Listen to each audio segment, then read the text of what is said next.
Welcome back to my channel. അപ്പൊ ഇന്ന് തന്നെ നിങ്ങളൊന്ന് ഇങ്ങനെ എനിക്ക് കാണുന്ന കാര്യം ഞാൻ ക്യാമറ ഒന്ന് കുറച്ച് താഴ്ത്തിയാണ് വെച്ചിരിക്കുന്നത്. അപ്പൊ ഇന്നത്തെ വീഡിയോ ഒരു കുക്കിംഗ് വീഡിയോ ആണ്. കാര്യം കുറച്ച് നാൾ മുന്നേ ഞാൻ ഒരു ഹോട്ടലിൽ നിന്ന് ബീഫ് ഡ്രൈ ഫ്രൈ കഴിച്ചിരുന്നു. അപ്പോൾ അതിന്റെ പേര് ഒടുക്കത്തെ ടേസ്റ്റ് ആയിരുന്നു കേട്ടോ. അപ്പൊ നമുക്കൊരു ചിപ്സ് കഴിക്കുന്ന പോലെ ഒരു ഫ്രഞ്ച് ഫ്രൈസ് കഴിക്കില്ല, അതേപോലത്തെ ഒരു വൈബാണെങ്കിൽ അത് കഴിച്ചപ്പോൾ കിട്ടിയത്. നമ്മൾ സാധാരണ ബീഫ് ചില്ലി, ബീഫ് ഫ്രൈ ഒക്കെ വാങ്ങുമ്പോഴൊക്കെ ഒരു ഇച്ചിരി ഇത്രയ്ക്ക് ഒരു ക്രിസ്പിനെസ്സും അങ്ങനെ ഒന്നും കഴിച്ചിട്ടില്ല. പക്ഷെ നല്ലൊരു രസമായിരുന്നു അത് കഴിക്കാൻ. അപ്പോൾ ഇന്ന് അമ്മ വീട്ടിൽ ബീഫ് വാങ്ങി. അപ്പോൾ ഞാൻ വിചാരിച്ചെന്നാൽ അതൊന്നും ട്രൈ ചെയ്ത് നോക്കാന്ന്. അങ്ങനെ യൂട്യൂബ് വീഡിയോ കണ്ട് അതിന്റെ റെസിപ്പിയൊക്കെ നോക്കി നോട്ട് ചെയ്ത് വെച്ചിട്ടുണ്ട്. മെയിൻലി ഇന്ന് എനിക്ക് ഇവിടെ ഫുൾ ഫ്രീഡം ആണ്. കാര്യം അമ്മ ബീഫ് കഴിക്കില്ല. പിന്നെ എൻ്റെ അനിയത്തി അവളാണെങ്കിൽ ഹോസ്റ്റലിലായതുകൊണ്ട് ഇവിടെ എനിക്ക് എന്ത് കോൺട്രിബ്യൂഷൻ വേണമെങ്കിലും ബീഫിൽ ചെയ്യാൻ. കാര്യം എന്ന് വെച്ചാൽ ഞാൻ തന്നെ സഹിച്ചാൽ മതിയല്ലോ, സക്സസ് ആയാലും ഫെയിൽ ആയാലും. സോ അപ്പോൾ നമുക്ക് മാക്സിമം ഇന്ന് ഇത് സക്സസ് ആക്കണം. അപ്പോൾ ബീഫാണ് മെയിൻ നമ്മുടെ സംഭവം. അപ്പോൾ ഇവിടെ ബീഫ് ഇവിടെ സെറ്റാക്കി വെച്ചിട്ടുണ്ട്. പക്ഷെ ഇത് ഒരു ക്യൂബ് പോലെയാണ് ഈ ബീഫ് ഇരിക്കുന്നത്. പക്ഷെ ഞാൻ കണ്ട വീഡിയോ ഇല്ല, ആക്ച്വലി ഫ്രഞ്ച് ഫ്രൈസ് ഒക്കെ ഇല്ലേ അതേപോലെ ഇങ്ങനെ നീളത്തിൽ കട്ട് ചെയ്യുന്നത്. പക്ഷെ ഇത് അമ്മ വാങ്ങിച്ചു വന്നപ്പോൾ ഇങ്ങനെ ആയിപ്പോയി. കുഴപ്പമില്ല, എന്നാൽ നമുക്ക് ടേസ്റ്റ് ആണല്ലോ അമ്മയും ഷേപ്പിനെ കാട്ടി സെയിം ടേസ്റ്റ് തന്നെ കിട്ടുമെന്നാണ് നമുക്ക് നോക്കേണ്ടത്. അപ്പോൾ ആദ്യം തന്നെ ഇത് കുറച്ച് ബീഫ്, ഇത് 1/2 കിലോ ബീഫാണ്. കാരണം ഞാൻ മാത്രമല്ലേ കഴിക്കുള്ളൂ. അപ്പോൾ 1/2 കിലോയുടെ ആവശ്യമുള്ളൂ. ഇത്ര ഇട്ടു. പക്ഷെ ഇത് വെന്ത് വരുമ്പോൾ ഇത് ചെറുതാവും എന്നാണ് എൻ്റെ അമ്മ പറഞ്ഞത്. അപ്പോൾ ഇതിൽ അധികം വെള്ളമൊന്നും വെച്ചിട്ടില്ല. ജസ്റ്റ് ബീഫ് കഴുകിയിട്ടുള്ള ആ ഒരു വാട്ടർ മാത്രമേ ഇതിനകത്തുള്ളൂ. ഇനി ഇതിലേക്ക് നമുക്ക് കുറച്ച് സാധനങ്ങൾ ആഡ് ചെയ്യണം. ഞാൻ കാണിച്ചു തരാം. അപ്പോൾ ഞാൻ പോയിട്ട് ഇതിനകത്ത് വേണ്ടുന്ന സാധനങ്ങളൊക്കെ ഇതിൽ ഈ ബീഫിലേക്ക് ആഡ് ചെയ്യുന്ന സാധനങ്ങളൊക്കെ എടുത്തിട്ടുണ്ട്. ആദ്യം തന്നെ നമുക്ക് കുറച്ച് മഞ്ഞൾപ്പൊടിയാണ് ആഡ് ചെയ്ത് പോകുന്നത്. കുറച്ച് എടുത്തിട്ടുള്ളത് ഈ ഒരു ചെറിയൊരു സ്പൂണിൽ, ടീസ്പൂൺ ആ ഒരു ഇതിലാണ് നമുക്ക് കുറച്ച് മഞ്ഞൾപ്പൊടി. അത് കഴിഞ്ഞ് കുറച്ച് ഉപ്പ്. ഇതെല്ലാം കുറച്ച് ഇടുന്നുള്ളൂ. കാര്യം നമുക്ക് പിന്നെ ഞാൻ പറഞ്ഞൊരു മസാല ഉണ്ടാക്കും. ആ ടൈമിൽ നമുക്ക് കുറച്ചും കൂടി ആഡ് ചെയ്യാം. ഇത് കുറച്ച് ഒരു എന്താ പറയുക ടേബിൾ സ്പൂൺ ഉപ്പ് ഇട്ടിട്ടുണ്ട്. അത് കഴിഞ്ഞ് കുരുമുളക് പൊടി. ഓക്കെ, കുരുമുളക് പൊടിയും കൂടെ നമുക്കിടാം. അതും ഇതേപോലെ തന്നെ ഒരു 2 കിടക്കട്ടെ, ഒരു 2 ഈ ചെറിയ സ്പൂണിൽ ടീസ്പൂണിൽ ആഡ് ചെയ്ത് കൊടുത്തിട്ടുണ്ട്. പിന്നെ നമുക്ക് മുളക് പൊടി ഇത്ര മാത്രം മതി. മുളക് പൊടിയും കൂടി ആഡ് ചെയ്ത് ഇത് നമുക്ക് എന്താ പറയുക കുക്കറിൽ വേവിക്കാൻ വെക്കാം. മുളക് പൊടി കുറച്ച് ഇടുള്ളൂ. കാര്യം എരിവൊക്കെ ഇങ്ങനെ ഒരുപാട് കൂടി കഴിഞ്ഞാൽ സീനാവും. അപ്പോൾ ഞാൻ ഇതിനകത്തേക്ക് കണ്ടോ നമ്മുടെ മുളക് പൊടിയും മഞ്ഞൾപ്പൊടിയും എല്ലാം ആഡ് ചെയ്ത് സെറ്റ് ആക്കിയിട്ടുണ്ട്. ഇനി നമുക്കിതിനെ ഒന്ന് ഞാൻ പറഞ്ഞ പോലെ കുക്കറിൽ വേവിച്ചെടുക്കാം. അത് എന്താ ചെയ്യേണ്ടതെന്ന് വെച്ചാൽ ഹൈ ഫ്ലെയിമിലിട്ട് 1 വിസിൽ വരുന്നവരെ നമ്മൾ ഇതിൽ കുക്ക് ചെയ്യണം. അത് കഴിഞ്ഞ് ഒരു 3 വിസിൽ വരുന്നവരെ ലോ ഫ്ലെയിമിലിട്ട് കുക്ക് ചെയ്യണം. അപ്പോഴേക്കും നമ്മുടെ ബീഫ് ഒരു സെമി എന്ന് വെച്ചാൽ ഫുള്ളങ്ങ് വേവില്ല, ഒരു മീഡിയം പോലെ ഒന്ന് വെന്ത് കിട്ടും. അത് കഴിഞ്ഞിട്ടാണ് നമ്മളിതിന് ഫ്രൈ ചെയ്തെടുക്കേണ്ടത്. അപ്പോൾ ഫ്രൈ ചെയ്തെടുക്കുമ്പോൾ അതെന്ത് ചെയ്യും, ഫുള്ളി അതങ്ങ് വെന്തോളും. ഓക്കെ, ബീഫ് ഇവിടെ കുക്കറിൽ റെഡി ആവുന്നുണ്ട്. നമുക്ക് എന്തായാലും ബീഫ് വേവുന്ന ടൈമിൽ കൊണ്ട് നമുക്ക് ബീഫ് വെന്ത് കഴിഞ്ഞിട്ട് അതിനെ ഫ്രൈ ചെയ്യാനായിട്ട് നമ്മൾ മസാല ഉണ്ടാക്കും. അപ്പോൾ അതെങ്ങനെയാണെന്ന് നോക്കാം. അപ്പോൾ അതിന് ആദ്യമായിട്ട് നമുക്ക് ഒരു പാത്രം എടുക്കണം. കാര്യം ആ പാത്രത്തിലിട്ട് നമുക്ക് എല്ലാം കുറച്ച് കാര്യങ്ങൾ മിക്സ് ചെയ്യാനായിട്ട് അങ്ങനെ ഒരു പാത്രം നോക്കി വരട്ടെ. അപ്പോൾ അത് മിക്സ് ചെയ്യാനായിട്ട് ഞാൻ ഇവിടെ ഒരു വലിയൊരു ബൗൾ എടുത്തിട്ട് വന്നിട്ടുണ്ട്. ഇനി ഇതിലേക്ക് ഫസ്റ്റ് നമുക്ക് ആഡ് ചെയ്യുന്നതാണ് ജിഞ്ചർ ഗാർലിക് പേസ്റ്റ്. ഫ്രഷ് ആയിട്ട് ഇപ്പോൾ ചതച്ച് അരച്ച് വെച്ചിട്ടേ ഉള്ളൂ.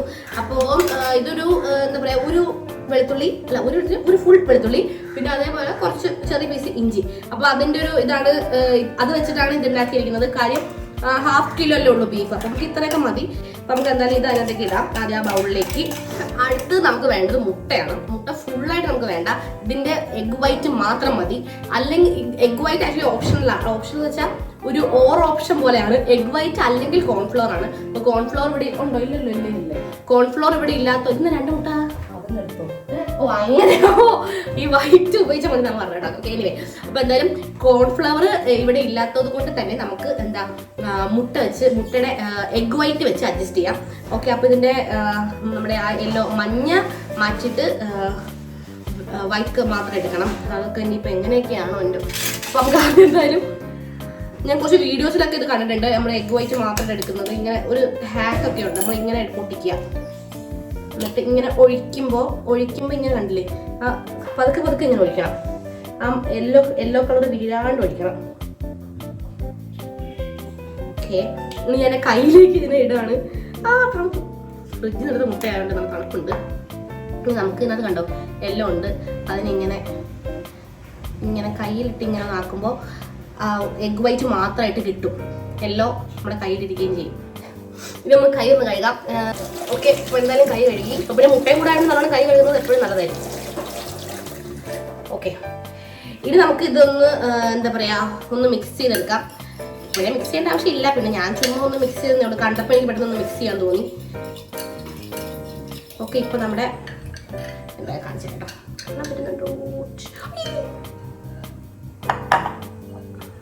അടുത്ത തിങ് ഇതിലേക്ക് ആഡ് ചെയ്യേണ്ടത് ചില്ലി ഫ്ലേക്സ് ആണ്. ഇതിപ്പോ തന്നെ ഫ്രഷ്, എല്ലാം ഫ്രഷ്ലി ക്രഷ്ഡ് ആയിട്ടുള്ള സാധനങ്ങളാണ് ഞാൻ ഇവിടെ യൂസ് ചെയ്തുകൊണ്ടിരിക്കുന്നത്.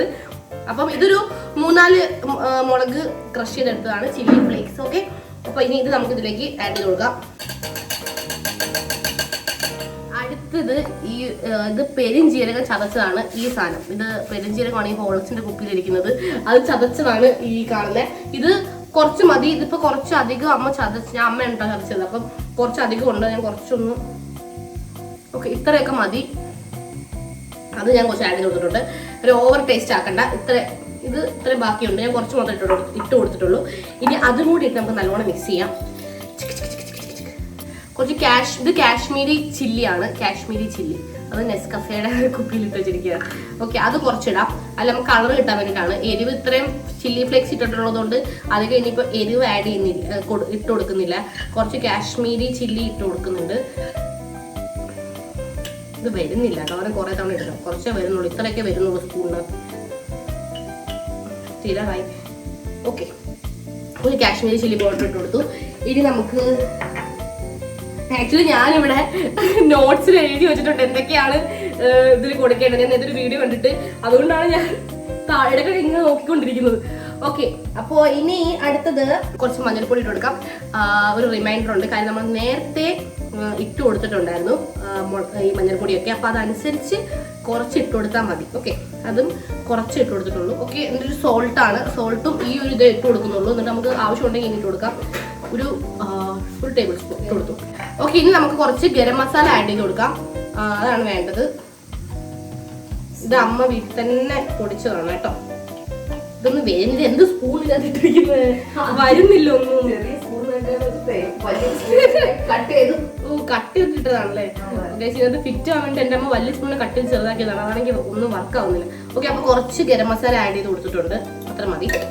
എല്ലാം കുറച്ചാണ് ആഡ് ചെയ്യുന്നത്. നമുക്ക് ഇനി വേണ്ടത് ലെമൺ ജ്യൂസ് ആണ്. ആക്ച്വലി ഇവിടെ ലെമൺ ഉണ്ട്, വിനാഗിരി എടുക്കും. വേണമെങ്കിൽ വിനാഗിരി ആഡ് ചെയ്യാം, അല്ലെങ്കിൽ ലെമൺ ആഡ് ചെയ്യാം. ഞാൻ കുറച്ച് ലെമൺ ആഡ് ചെയ്യാം. ഇവിടെ ഉണ്ടല്ലോ. ഈ നാരങ്ങ ഒന്ന് പിഴിയുന്ന വലിയ ഇഷ്ടമുള്ള പരിപാടിയാണ്.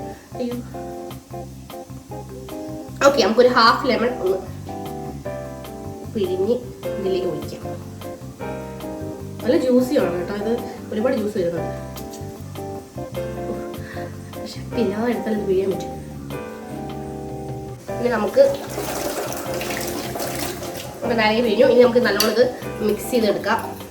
ഇതിലേക്ക് ഇപ്പൊ വേണ്ടുന്ന എല്ലാ സാധനങ്ങളും നമ്മൾ ഇതിലേക്ക് ആഡ് ചെയ്തിട്ടുണ്ട്. ഇനി ഇതൊരു മെയിൻ സാധനം, നമ്മൾ ബീഫ് വെന്ത് കഴിയുമ്പോൾ ഒരു 3 ടേബിൾ സ്പൂൺ ബീഫിന്റെ ആ ഒരു സ്റ്റോക്ക് ഇതിലേക്ക് നമുക്ക് ആഡ് ചെയ്ത് കൊടുക്കണം. അതിപ്പോൾ തന്നെ ബീഫ് വെന്ത് കഴിഞ്ഞ ശേഷം നമുക്കത് ആഡ് ചെയ്യാം. അപ്പോൾ നമ്മുടെ മസാല ഇവിടെ നല്ലോണം റെഡി ആയിട്ടിട്ട് നല്ല മണം. നമുക്ക് വേണമെങ്കിൽ ഇത് ചിക്കൻ വറുക്കാനൊക്കെ യൂസ് ചെയ്യാൻ തോന്നുന്നു. കാര്യം എന്ന് വെച്ചാൽ മസാലാസ് എല്ലാം ഇത് ചിക്കനിലൊക്കെ ഇടുന്ന മസാലാസ് തന്നെയാണല്ലോ. നിങ്ങൾക്ക് ആക്ച്വലി ഈ മസാലയുടെ ഒരു ഇത് എങ്ങനെ ഇരിക്കുന്നതെന്ന് കാണിച്ചു തരാം. ഇതാണ് നമ്മുടെ എന്താ പറയുക, ഇത്രയും നേരം ഞാൻ ഉണ്ടാക്കിയ മസാലയുടെ ഒരു എന്താ പറയുക ഒരു ഔട്ട്പുട്ട്. ഇത്രയാണ് ഉണ്ടാക്കിയിരിക്കുന്നത്. ഇനി നമുക്കൊരു എന്താ പറയുക, ഞാൻ നേരത്തെ പറഞ്ഞ പോലെ സ്റ്റോക്കും കൂടെ ആഡ് ചെയ്യാനുണ്ട്. അപ്പോൾ ഇത്രയും സെറ്റാണ്. മിസ്റ്റർ കുക്കർ ഇന്നെങ്ങാനും ഒരു വിസിലടിക്കുമോ? കുറേ നേരം ആയിരിക്കും. അങ്ങനെ കുറെ നേരം കാത്തിരിപ്പിന് ശേഷം ഇവിടെ കുക്കർ 3 വിസിൽ അടിച്ചിട്ടുണ്ട്. എന്നുവെച്ചാൽ ലോ ഫ്ലെയിമിലുള്ള 3 വിസിൽ അടിച്ചിട്ടുണ്ട്. ഇനി നമുക്ക് ഇതൊന്ന് കുറച്ച് നേരം ഒന്ന് പ്രഷർ പോകുന്നവരെ വെയിറ്റ് ചെയ്യാം. ഒരു 10-15 മിനിറ്റ്സ് വെയിറ്റ് ചെയ്തിട്ട് ഓപ്പൺ ചെയ്യാം കേട്ടോ. ആഹാ, നമ്മുടെ ബീഫ് ഇതേ ഇവിടെ എല്ലാം സെറ്റ് ആയിട്ടുണ്ട്.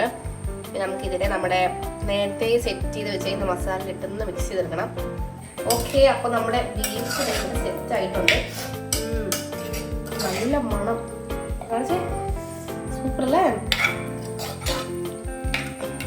നമ്മൾ നേരത്തെ സെറ്റ് ആക്കി വെച്ച മസാലയിലേക്ക് ഇപ്പൊ സ്റ്റോക്ക് എന്തായാലും കുറച്ചേ ഉള്ളൂ. അപ്പൊ നമുക്ക് അതെല്ലാം ഞാൻ ഇതിലേക്ക് ആഡ് ചെയ്യണം.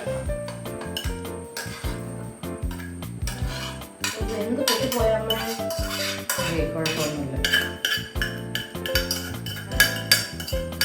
ഇത് ഫ്രൈ ചെയ്താൽ പറ്റുമോ?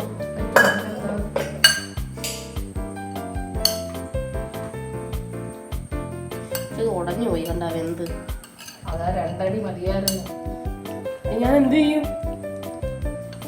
ഇനി അത് ചില്ലിയായിട്ട് എടുക്കും. ഗൈസ് അയ്യോ ഇത് ഇച്ചിരി വേവ് കൂടിപ്പോയി. ഇതിന് ആക്ച്വലി ഇത്രയും വേവിന്റെ ആവശ്യം ഉണ്ടായിരുന്നില്ല. പക്ഷേ ഇത് 1/2 കിലോ ബീഫായിരുന്നു. ഞാൻ കണ്ട വീഡിയോ 1 കിലോ ബീഫിന്റെ ആയിരുന്നു. അപ്പോൾ വേവുന്ന സമയം കുറച്ചൊന്ന് മാറിപ്പോയി. അതുകൊണ്ട് തന്നെ ഇത് കുറച്ച് വെന്തു. ഇത്ര വേവണ്ട ആക്ച്വലി ബീഫ് ഡ്രൈ ഫ്രൈ ഉണ്ടാക്കാൻ. അതുകൊണ്ട് ഇനി ഇത് ഡ്രൈ ഫ്രൈ ആക്കാൻ പറ്റുമോ എന്നുള്ള കാര്യത്തിൽ ചെറിയ സംശയമുണ്ട്. അതുകൊണ്ട് നമുക്ക് ഡ്രൈ ചില്ലി ആക്കാം. ഓക്കെ, എന്നാലും നമ്മൾ തളരാൻ പാടില്ല. ചെയ്യും. ചില ഡിഷസ് ഇങ്ങനെയാണ്. ഇതാക്ച്വലി ലൈഫ് ലെസൺ ആണ് ഞാൻ നിങ്ങൾക്ക് തരാൻ പോകുന്നത്. ഇത് ചില ഡിഷസ് ഇങ്ങനെയാണ്. നമ്മൾ വിചാരിക്കും നമുക്ക് ഇന്ന ഉണ്ടാക്കണം, പക്ഷെ നമുക്ക് എവിടെയെങ്കിലും വെച്ചാൽ നമുക്ക് ചെറുതായിട്ടൊന്നും പണി പാളാം. നമ്മുടെ വേവ് കൂടി പോവാം, വേവ് കുറഞ്ഞു പോവാം, അല്ലെങ്കിൽ എന്തെങ്കിലും സംഭവിക്കും. പക്ഷെ നമ്മൾ അവിടെ അയ്യോ കുളമായെന്ന് പറഞ്ഞ് നിൽക്കരുത്. നമ്മൾ അപ്പോഴേ അതിനൊരു എന്താ പറയുക ഓൾറെഡി സൊല്യൂഷൻ ആയിട്ട് മുന്നേ വരണം.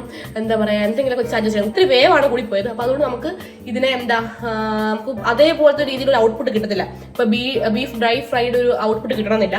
സോ നമുക്ക് ഇതിനൊരു ചില്ലി പോലെ ആക്കി മാറ്റാം. ഓക്കെ അപ്പൊ നമുക്ക് കുറച്ച് സൺഫ്ലവർ അല്ല കോക്കനട്ട് ഓയിലാണ് ആഡ് ചെയ്ത് കൊടുക്കുന്നത്. നല്ല ചൂടാവുന്നുണ്ട്. നമ്മുടെ ബീഫ് നമുക്ക് അതിലേക്ക് ഇട്ട് കൊടുക്കാം.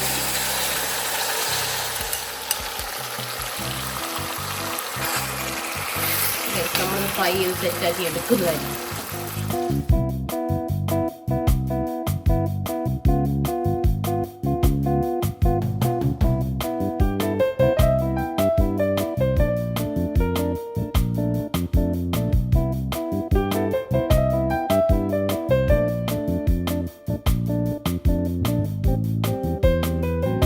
അങ്ങനെ ഇത് തുടങ്ങിയപ്പോൾ ഇങ്ങനെ അവസാനിക്കും ഞാൻ പ്രതീക്ഷിച്ചില്ല. ഇതിപ്പോ ഒരു story of how beef dry fry went to beef dry കൊത്ത് ഫ്രൈ എന്നൊക്കെ വേണേൽ പറയാം.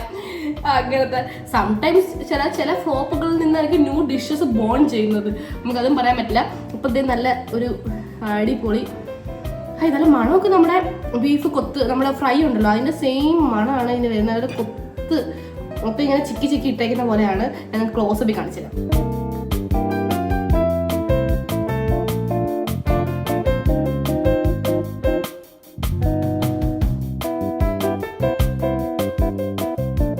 ടേസ്റ്റ് ചെയ്ത് നോക്കാം.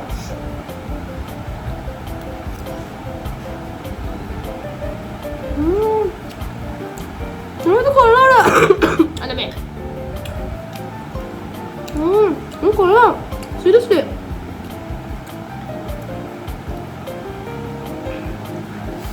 ടേസ്റ്റ് ഉണ്ട്. ഒന്ന് ഫ്രൈ വന്നപ്പോഴേ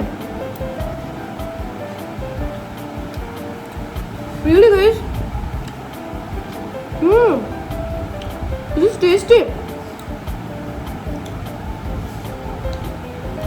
seriously നല്ല ടേസ്റ്റ് ഉണ്ട്. ഞാൻ പറഞ്ഞില്ലേ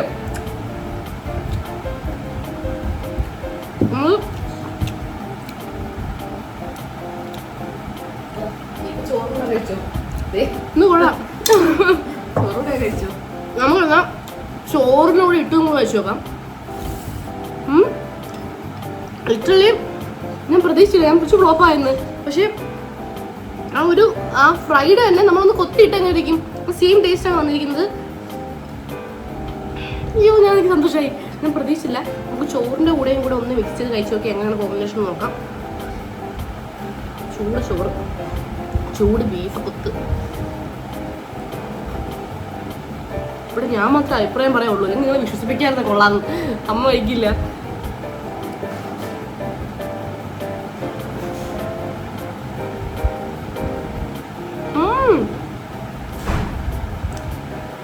ചോറിന്റെ കൂടെ പെർഫെക്റ്റ് കേട്ടോ.